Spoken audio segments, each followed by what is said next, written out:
Now that we are comfortable with using square roots, we will now find properties to simplify square roots.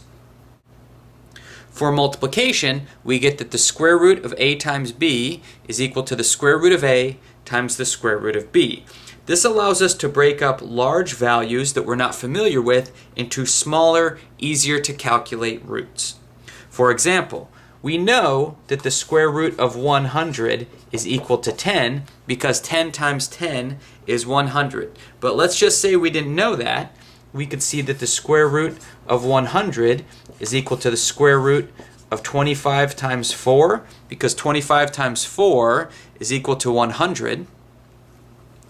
So this rule allows us to break it up into the roots of the two things being multiplied together. So the square root of 25 times the square root of 4.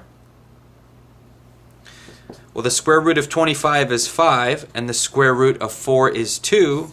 So this equals 10. The same thing we got up here. But you can see how if we had a large number in here that we didn't know, we could break it up into smaller roots that we do know and then arrive at our answer that way.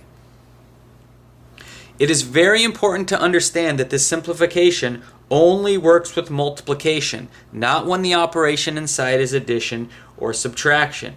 So notice, if we have the square root of 25 plus 4, this is equal to the square root of 29. But what happens if we try to break this up into the square root of 25 plus the square root of 4? We get the square root of 25 plus the square root of 4, which is equal to 5 plus 2, which is equal to 7, which is not the square root of 29. So if you calculate these different ways, you get a different answer. In other words, we cannot break up a root with respect to addition into smaller, simpler roots. Our rule only allows us to do this when the operation is multiplication.